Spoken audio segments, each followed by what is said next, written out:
Welcome to my YouTube channel Saraswati commerce academy. तो friends, आज हम करने वाले हैं अपनी क्लास +1 की इकोनॉमिक्स का चैप्टर नंबर 5, जिसका नेम है foreign trade features, problem and policies. ये हमारा 5th चैप्टर है। इससे पहले वाले जो चैप्टर्स हैं वो हम ऑलरेडी कंप्लीट कर चुके हैं। अगर आपको उनका लिंक चाहिए तो आपको डिस्क्रिप्शन बॉक्स में मिल जाएगा, तो आप वहां से वो देख सकते हैं, ठीक है, और कोई भी चैप्टर जो है समझ सकते हैं। तो चलिए स्टार्ट करते हैं। फॉरेन ट्रेड का मतलब क्या होता है?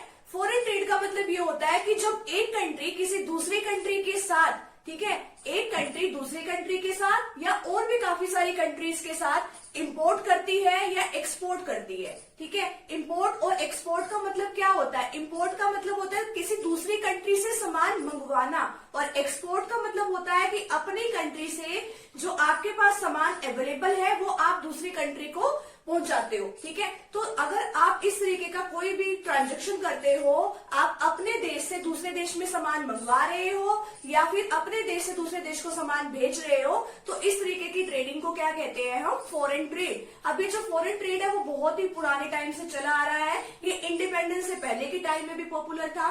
पहले तो ब्रिटिशर्स थे हमारे यहाँ पे, वो क्या करते थे, रॉ मटेरियल यहाँ से सस्ते दामों पे ले जाते थे, वहां पे अपना फॉरेन में ले जाके वो क्या करते थे, फिनिश गुड्स में उसको कन्वर्ट करते थे। फिर इस गुड्स से जब वो कन्वर्ट कर लेते थे, वो गुड्स जो है वो यहाँ पे दोबारा से अब अपने देश में, हमारे इंडिया में वो क्या करते थे, माल की सप्लाई करते थे, गुड्स सप्लाई करते थे। तो यानी कि वहां से तो उन्होंने एक्सपोर्ट कर दिया, और हमारे देश में जब वो सामान आया तो वो क्या हुआ, तो वो इम्पोर्ट हुआ ना यहाँ का। तो वो क्या करते थे, वो सस्ते चीजों में सस्ते रेट्स पे वो आपको सामान अवेलेबल कराते थे, क्योंकि वहां पे सामान क्या होता था, वो सस्ते दामों पे हमें अवेलेबल हो जाता था, क्योंकि वहां पे मशीनों से जो था वो गुड्स वगैरह बनाई जाती थी, तो इसलिए यहाँ के लोगों को वो सामान सस्ता मिलता था। तो हमारे ब्रिटिशर्स जो यहाँ पे आए थे, उन्होंने हमारे इंडिया के लोगों का बहुत तरीके से एक्सप्लॉयटेशन किया है, यानी कि शोषण किया है, ठीक है। तो इस तरीके से हम कह सकते हैं कि वो सिस्टम तो हमारा बहुत बेकार था जब ब्रिटिशर्स यहाँ पे थे, क्योंकि यहाँ के लोग हैंडीक्राफ्ट हाथ से बनाते थे चीजों को,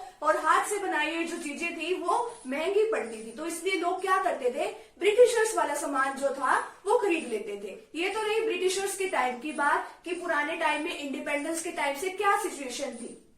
और फॉरेन ट्रेड जो है अब क्या है, अब फॉरेन ट्रेड में अगर आपके देश में कोई ऐसा सामान है जो आपके देश के लिए एक्सेस है, एक्सेस यानी कि ज्यादा अमाउंट में आपके पास सामान अवेलेबल है, तो आप दूसरी कंट्रीज को भेज सकते हो जिनकी नीड क्या है, दूसरी कंट्रीज को है। तो आपने जो सामान भेजा है दूसरी कंट्रीज को, वो आपकी कंट्री के लिए तो क्या कहलाएगा, एक्सपोर्ट कहलाएगा। अब आप किसी कंट्री को एक्सपोर्ट कर रहे हो, तो आपको एक्सपोर्ट करने से तो वहां के लोग तो आपको पेमेंट करेंगे ना, तो वहां से आपके पास क्या आएगी, पेमेंट आएगी, ठीक है। तो जिससे आपकी करेंसी की वैल्यू भी बढ़ती है, और वैसे भी अगर हमारे इंडिया वाले जो है फॉरेन में अगर चीजों को सप्लाई कर रहे हैं, तो हमें वहां से क्या मिलेंगे, डॉलर मिलेंगे, तो हमारे लिए अच्छा है, ठीक है। तो इस तरीके से हम क्या कर सकते हैं, अगर हमारे पास सामान ज्यादा एक्सेस अमाउंट में अवेलेबल है, तो हम चीजों को दूसरे कंट्रीज में सप्लाई कर सकते हैं। और कई बार ऐसी सिचुएशन आ जाती है कि हमारे कंट्रीज में, ठीक है, इतने इक्विपमेंट नहीं होते, तो हमें ही मंगवाने पड़ जाते हैं दूसरी कंट्री से, हमें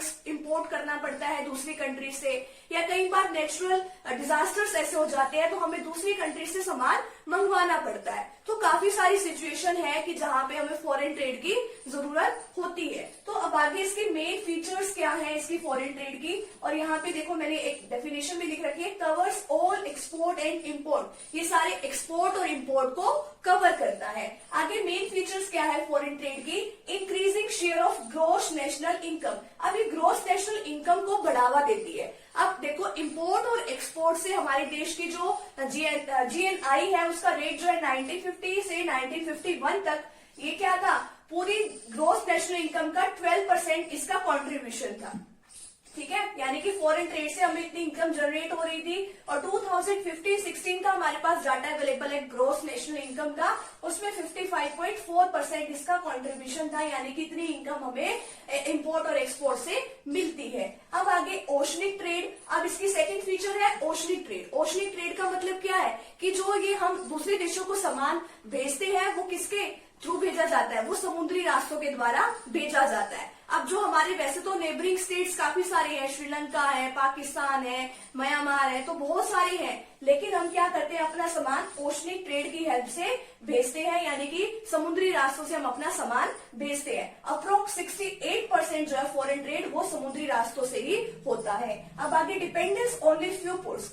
पोर्ट्स का मतलब होता है बंदरगाह, ठीक है, कुछ ही बंदरगाहों पर यानी कि सामान जो है पोर्ट कराया जाता है, कुछ ही बंदरगाहों से सामान जो है दूसरे देशों में भेजा जाता है। तो इसी जैसे मुंबई है, कोलकाता है, चेन्नई है, पहले तो इसी के ऊपर डिपेंड रहते थे, आजकल और वहां पे अब देखो थोड़ी ही पोर्ट्स के ऊपर वो डिपेंड रहते थे, थोड़ी सी बंदरगाहों के ऊपर डिपेंड रहते थे, तो वहां पे भीड़ लग जाती थी। तो इसलिए कुछ नए पोर्ट्स खोल दिए, जैसे कांडला, कोचीन, विशाखापट्टनम, ये सब पोर्ट्स भी और खोल दिए हैं अब गवर्नमेंट ने। Change in the composition of export, यानी कि एक्सपोर्ट में कुछ चेंजेस हुए। पहले तो लोग कुछ एक्सपोर्ट करते थे बिफोर इंडिपेंडेंस, आजादी से पहले, जैसे कि टी का, जूट का, लेदर प्रोडक्ट्स है, क्लोथ है, इन चीजों को एक्सपोर्ट करते थे, दूसरी कंट्रीज में इन चीजों की सप्लाई करते थे, ये इंडिया की बात है।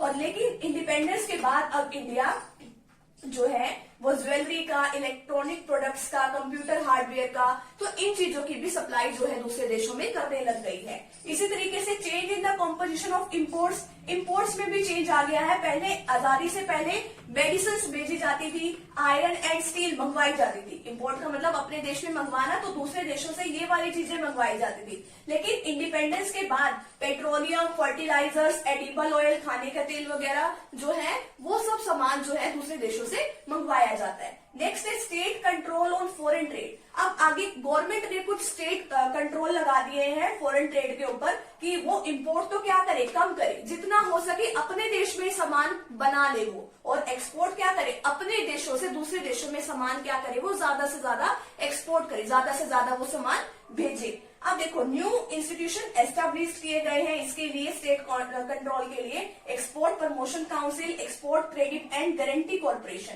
नेक्स्ट है increase in volume and volume of trade. अब ये देखो फॉरेन ट्रेड की वैल्यू जो है वो बढ़ाने के लिए इंपोर्ट और एक्सपोर्ट जो है वो काफी ज्यादा बढ़ गया है। अब पहले तो जो था वो इतना इंपोर्ट एक्सपोर्ट नहीं करते थे पहले के टाइम में, ठीक है, लेकिन आज के टाइम में जो इंपोर्ट और एक्सपोर्ट है वो काफी बढ़ गया है। तो ये तो है इसकी सारी मेन फीचर्स। अब नेक्स्ट है import and export of India.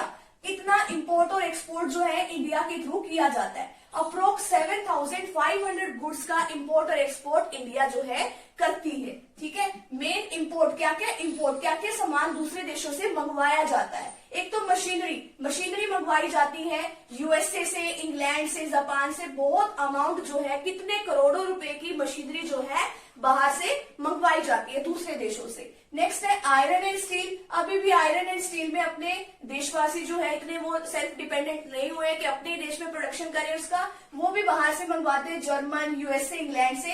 78,410 crore का जो है आयरन और स्टील दूसरे देशों से मंगवाया जाता है। पेट्रोल ऑयल कहाँ से मंगवाया जाता है, ईरान से, इराक से मंगाया जाता है। पेट्रोलियम तो आपको पता ही है। 2016-17 की बात है, इसमें 5,82,560 करोड़ का पेट्रोल जो है दूसरे देशों से मंगाया जाता है, ठीक है। अब ट्रांसपोर्ट इक्विपमेंट, जो ट्रांसपोर्ट इक्विपमेंट है बहुत सारे, जैसे सामान बनाने के काम आता है, जो यातायात के जो साधन है उसके लिए काफी सारे जो पार्ट्स हैं उसके, वो बनाने के लिए भी दूसरे देशों से सामान मंगाया जाता है। कहाँ से, जर्मन से, जापान से। 1,42,360 करोड़ का जो है सामान दूसरे देशों से मंगाया जाता है। फर्टिलाइजर्स, अब अपने कृषि को भी बढ़ावा देने के लिए, अभी इतने अच्छी किस्म की हमारी फसलें हो सके, तो इतनी अच्छी तो है नहीं, तो दूसरे देशों से फर्टिलाइजर्स भी मंगाए जाते हैं। तो 2016-17 में 33,730 करोड़ जो है वो इंपोर्ट किया जा रहा है। पेपर भी मंगाए जाते हैं, केमिकल्स भी मंगाए जाते हैं, एडिबल ऑयल, खाने के तेल वगैरह भी मंगवाए जाते हैं दूसरे देशों से। तो इतना पैसा जो है इंपोर्ट पे हमारी कंट्री जो है खर्च कर रही है, दूसरे देशों से सामान मंगा रही है। मेन एक्सपोर्ट, दूसरे देशों को क्या चीज भेज रही है, वो जूट प्रोडक्ट, जूट से बने हुए जो प्रोडक्ट्स हैं वो भेज रही है। वो 2016-17 में हमने कितना जूट का जो बना सामान था वो दूसरे देशों में भेजा था। 2,157 करोड़ का जो सामान है हमने दूसरे देशों को सप्लाई किया है। अब आगे टी जो है, टी तो आपको पता ही होगा, चाय पत्ती जो है वो हम भेजते हैं दूसरे देशों को, ब्रिटेन, यूएसए, ईरान वगैरह को। 2016-17 में 4,906 करोड़ जो है हमने जो टी है दूसरे देशों को सप्लाई करी है। नेक्स्ट है रेडीमेड गारमेंट जो है सीधे सिलाई जो कपड़े होते हैं वो हम दूसरे देशों को एक्सपोर्ट कर रहे हैं। कितने का हमने कपड़ा दूसरे देशों को भेजा? 1,16,452 करोड़ का हमने भेजा है दूसरे देशों को। लेदर एंड लेदर प्रोडक्ट्स भी हमने भेजे हैं। राइस हमने भेजा है। कॉफी का भी काफी जो है हम वहां पे भेजते हैं दूसरे देशों में। ज्वेलरी भी भेजते हैं, कैश्यू नट्स वगैरह, केमिकल्स वगैरह। हैंडीक्राफ्ट में तो हमारा इंडिया वैसे भी पॉपुलर है। हाथ से बनी जो चीजें हैं वो दूसरे देशों के लोग बड़ी पसंद करते हैं, ठीक है, तो हम वो उस चीज की भी सप्लाई करते हैं। और आफ्टर इंडिपेंडेंस तो कंप्यूटर हार्डवेयर एंड सॉफ्टवेयर भी हम दूसरे देशों में सप्लाई करते हैं। तो ये तो है हमारे मेन इंपोर्ट और एक्सपोर्ट क्या है। अभी हम बैलेंस ऑफ पेमेंट के बारे में बात कर लेते हैं। नेक्स्ट है हमारे पास India's balance of payment. India's balance of payment का मतलब क्या है? बैलेंस ऑफ पेमेंट जो है वो इंडिया का किस तरीके से है, वो फेवरेबल है या अनफेवरेबल है। अब ये कैसे पता लगेगा कि ये फेवरेबल है या अनफेवरेबल है? अब आपको मैंने एक्सपोर्ट और इंपोर्ट का मीनिंग तो बता दिया क्या होता है। अब फेवरेबल कैसे होगा बैलेंस ऑफ पेमेंट? अगर हमारी कंट्री जो है एक्सपोर्ट तो कर रही है ज्यादा और इंपोर्ट कर रही है कम, यानी कि दूसरे देशों में सामान तो भेज रही है ज्यादा और अपने देश में कोई भी सामान जो है दूसरी कंट्री से कम मंगवा रही है, तो होता है ये फेवरेबल। और अनफेवरेबल कब होता है? ये बिल्कुल इसका अपोजिट है। अगर एक्सपोर्ट तो कम कर रही है, दूसरे देशों का सामान तो कम सप्लाई कर रही है, लेकिन अपने देशों में माल जो है ज्यादा मंगवा रही है, तो इसको कहते हैं अनफेवरेबल। तो कभी तो हमारा बैलेंस ऑफ पेमेंट फेवरेबल हो जाता है, कभी अनफेवरेबल। हमारी कंट्री जो है दूसरे देशों से सामान मंगवाने में ज्यादा बिलीव करती है और अपने देशों में अपने देशों का सामान दूसरे देशों में भेजने में कम, ठीक है, क्योंकि इतना वो प्रोडक्शन कर ही नहीं सकती, ठीक है। आप देखो इसके कुछ कॉजेस दे रखे हैं। कॉजेस का मतलब क्या होता है? इसके कुछ कारण है, रीजंस है अनफेवरेबल बैलेंस ऑफ पेमेंट होने के लिए। अब देखो इंपोर्ट ऑफ मशीनरी। अब इंपोर्ट का मतलब क्या है? आयात कर रही है। क्या आयात कर रहे हैं? क्या मंगवा रहे हैं दूसरे देशों से? मशीनरी मंगवा रहे हैं, ठीक है। अब मशीनरी जो है छोटी छोटी मशीनरी तो होती नहीं है, बड़ी बड़ी मशीनरी अगर हम मंगवाएंगे तो कितना पैसा तो हमारा एक्सपोर्ट इंपोर्ट के थ्रू दूसरे देशों में चला जाएगा। तो ये एक तो मेन सबसे बड़ा रीजन है कि मशीनरी मंगवा रहे हैं। और जब सेकेंड वर्ल्ड वॉर हुई थी तो हमने अपनी मशीनों से बहुत सारा काम लिया था, जिसके कारण हमारी मशीनरी जो है वो बहुत पुरानी पड़ गई थी, ठीक है। तो इसलिए भी हमें मशीनरी दूसरे देशों से मंगवानी पड़ रही है। Import of war equipment. जब युद्ध वगैरह होता है तो हमें काफी सारा सामान जो है दूसरे देशों से मंगवाना पड़ता है, इंपोर्ट करना पड़ता है, तो कितना पैसा हमारा उसके ऊपर भी खर्च होता है। तो ये जो है ये भी सबसे बड़ा एक मेन कॉज है अनफेवरेबल बैलेंस ऑफ पेमेंट के लिए। अगर क्वेश्चन इस तरीके से आ जाए, बैलेंस ऑफ पेमेंट की जगह BOP लिखा आ जाए, तो उसका मतलब भी ये बैलेंस ऑफ पेमेंट। अब more demand of consumption goods. Consumption goods का मतलब क्या होता है? कि जो हम खुद कंज्यूम करते हैं। पहले ना हम बहुत सारी चीजों की सप्लाई करते थे, जूट की, कॉटन क्लॉथ की, ठीक है, और भी टी की, और भी काफी सारे प्रोडक्ट्स को दूसरे देशों में सप्लाई करते थे। लेकिन अब क्या हो गया है? अब कंजम्पशन लेवल हमारे ही देश का बढ़ गया है। जितना प्रोडक्शन होता है वो हमारी कंट्री के लोग ही उसको यूज कर लेते हैं, तो हम दूसरे देशों में तो वो भेज ही नहीं पाते, ठीक है। तो इसलिए जो है एक्सपोर्ट जो है वो कम हो गया है। एक्सपोर्ट कम होने की वजह से बैलेंस ऑफ पेमेंट क्या हो गया है? अनफेवरेबल। नेक्स्ट है फॉरेन कंपटीशन। अब हम जो दूसरे देशों में सप्लाई माल कर रहे हैं वो ये थोड़ी है कि सिर्फ हमारे इंडिया से ही जाता है, और भी तो बहुत सारी कंट्रीज जो है माल को सप्लाई करती है, गुड्स को सप्लाई करती है, जैसे जूट, टी, कॉटन, क्लॉथ, ये सब हम अपने इंडिया से दूसरे देशों को भेजते थे, ठीक है। तो लेकिन कंपटीशन काफी बढ़ गया, जैसे बांग्लादेश जूट सप्लाई करने लग गया, श्रीलंका टी, अफ्रीका जो है कॉटन क्लॉथ। तो कंपटीशन बढ़ने की वजह से एक्सपोर्ट लेवल हमारे देश का क्या हो रहा है? कम, जिससे बैलेंस ऑफ पेमेंट अनफेवरेबल हो जाता है। Increase in the price of petrol. अब पेट्रोल का प्राइस जो है बहुत ज्यादा बढ़ गया है। जितना हम एक्सपोर्ट करते हैं ना उसका बहुत बड़ा अमाउंट जो है वो हमारे इंपोर्ट करे पेट्रोल पे खर्च हो जाता है, उतना पैसा, ठीक है। तो इंपोर्ट हमने देखो 2016-17 में कितना पेट्रोल हमने इंपोर्ट किया था? 5,82,560 करोड़ रुपीस का हमने पेट्रोल जो है दूसरे देशों से मंगवाया था। नेक्स्ट है payment of interest on foreign loans. अब हमने कितने का तो लोन ले रखे हैं दूसरे देशों से। फॉरेन लोन्स कितने ले रखे हैं? 32,23,020 करोड़ का हमने लोन ले रखा है। और 2016-17 तक तो हमने इंटरेस्ट की पेमेंट कितनी कर दी है? 2,44,950 करोड़ की जो पेमेंट हमने इंटरेस्ट के तौर पे कर दी है। और कितने का तो लोन ले रखा है। तो ये सारे कॉजेज है हमारे बैलेंस ऑफ पेमेंट के अनफेवरेबल होने के।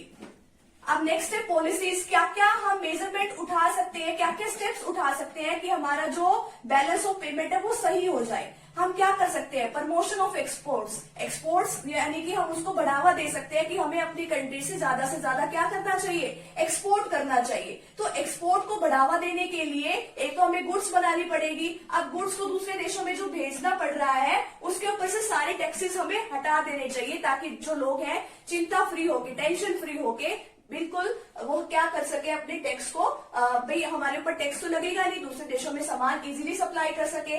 जो कंपनी ऐसी है कि जो कि अपना माल जो है दूसरे कंट्रीज को सप्लाई कर रही है, तो वो अपना रॉ मटेरियल, उनको ट्रांसपोर्ट फैसिलिटीज जो है कम कॉस्ट पे हमें अवेलेबल करानी चाहिए गवर्नमेंट को। और उनको क्रेडिट की फैसिलिटी, अगर उनको लोन की फैसिलिटी चाहिए, अगर उनको भेजने के लिए कुछ भी लोन चाहिए, तो वो आसानी से उनको अवेलेबल हो जाना चाहिए, ताकि वो एनकरेज होके वो क्या करे, अपने गुड्स जो है सप्लाई करे। और स्पेसिफिकेशन के अकॉर्डिंग भी हमें अपने गुड्स भेजने चाहिए। जैसे ये मार्कर है, अब अपनी कंट्री में तो हमारे यहाँ पे तो कितने का बन रहा है, मान लो ये 20 रुपीज का मार्कर है, ठीक है, और लेकिन जो चाइना में यही मार्कर मान लो 15 रुपीज का बन रहा है, तो लोग कहाँ से खरीदना प्रेफर करेंगे। अब देखो, अभी चाइना वाला जो है, अब यहाँ पे इसकी कॉस्ट आ रही है मान लो 20 रुपीज, चाइना में आ रही है 15, तो अब इसके ऊपर एक्सपोर्ट का खर्चा और लगा देंगे, और भी काफी सारे टैक्सेस इंक्लूड हो जाएंगे। तो हमें कहाँ से लोग इसको खरीदेंगे, चाइना से, क्योंकि वहां का माल क्या है, सस्ता। तो लोगों को अपनी स्पेसिफिकेशन के अकॉर्डिंग भी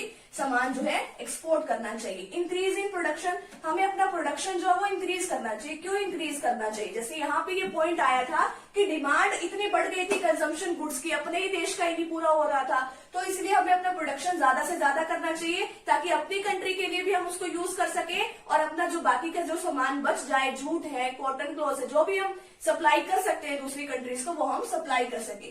ट्रेड एग्रीमेंट्स, बहुत सारी जो ट्रेड एग्रीमेंट्स होते हैं, हमारी गवर्नमेंट जो है दूसरी कंट्रीज की गवर्नमेंट के साथ में कुछ एग्रीमेंट्स करती है फॉरेन ट्रेड से रिलेटेड। नेक्स्ट है एनकरेजमेंट टू फॉरेन इन्वेस्टमेंट, कि हमें बहुत सारे जो फॉरेन से आए हुए लोग हैं, हमें उनको इंकरेज करना चाहिए कि यहाँ पे वो आके इन्वेस्ट करें। अगर वो यहाँ पे आके इन्वेस्ट करेंगे तो हमारे देश में क्या आएगी, फॉरेन करेंसी आएगी। तो इस तरीके से बैलेंस ऑफ पेमेंट जो है वो फेवरेबल हो सकता है। अट्रैक्शन टू फॉरेन टूरिस्ट, अब हमें अपनी कंट्री में क्या करना चाहिए, अट्रैक्शन पॉइंट्स बनाने चाहिए, अट्रैक्शन सेंटर्स बनाने चाहिए, कुछ अच्छे अच्छे पार्क्स या कुछ भी म्यूजियम वगैरह, कुछ भी हम ऐसी चीजें बनाए कि लोग यहाँ पे आए, ठीक है, और यहाँ पे घूमे फिरे। तो अगर वो यहाँ पे आएंगे तो हमारे देश में क्या आएगी, फॉरेन करेंसी आएगी। नेक्स्ट रिस्ट्रिक्शंस ऑन इम्पोर्ट, और हमें इम्पोर्ट पे रिस्ट्रिक्शंस लगानी चाहिए कि जो चीज हमारे देश में बन सकती है आप कम से कम उनको तो यूज करो। बाहर से जो लग्जरियस जो प्रोडक्ट्स आप मंगवा रहे हैं, आपको उनके ऊपर पूरी तरीके से रिस्ट्रिक्शंस लगा देनी चाहिए कि ये चीज आपको बाहर से नहीं मिलेगी। तो इस तरीके से हम इसके पॉलिसीज है बैलेंस ऑफ पेमेंट को करेक्ट करने की।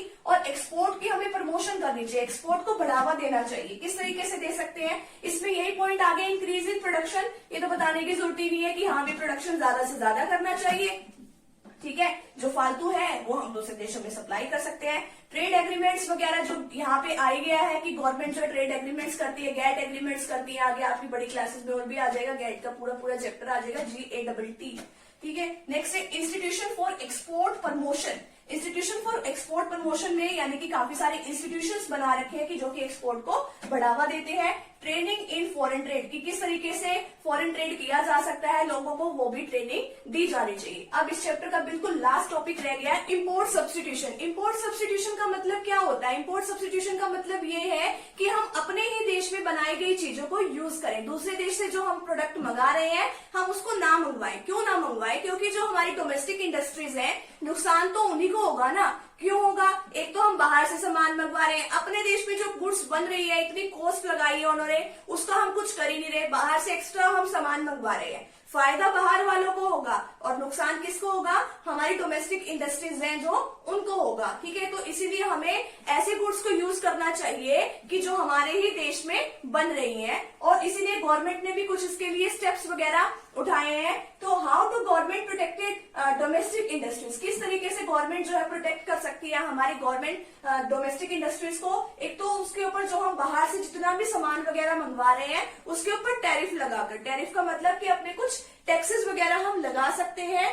टैक्सेस अगर हम लगा देंगे तो वो चीज क्या हो जाएगी, पहले ही एक तो महंगी होगी तो ऊपर से टैक्सेस और लग जाएंगे तो वो चीज और भी ज्यादा महंगी हो जाएगी। तो टैरिफ लगा सकते हैं और कोटा डिसाइड कर सकते हैं। कोटा का मतलब क्या होता है, लिमिट रिस्ट्रिक्शंस लगा सकते हैं हम कि इतने नंबर ऑफ गुड्स ही आप बाहर से मंगवा सकते हो। अगर आप मशीनरी मंगवा रहे हो तो आप ये 10 या 20 ही मशीनरी जो है आप बाहर से मंगवा सकते हो। इंपोर्ट सब्स्टिट्यूशन का मतलब है हम अपने ही देश में बनाई गई चीजों को यूज कर लें, या जो हमारी सिमिलर गुड्स हैं उसी टाइप की जो गुड्स है, जिस तरीके से काम चल सकता है जिन गुड्स से, हम उन प्रोडक्ट्स का यूज कर सकते हैं। तो इस तरीके से हमारा ये जो चैप्टर है यहीं पे कंप्लीट होता है, चैप्टर नंबर 5। अगर आपको ये वीडियो अच्छी लगी तो प्लीज इसे लाइक कीजिएगा, हमारे चैनल को सब्सक्राइब जरूर कीजिएगा। तो मिलते हैं नेक्स्ट टॉपिक के साथ एंड नेक्स्ट वीडियो के साथ। Thank you very much.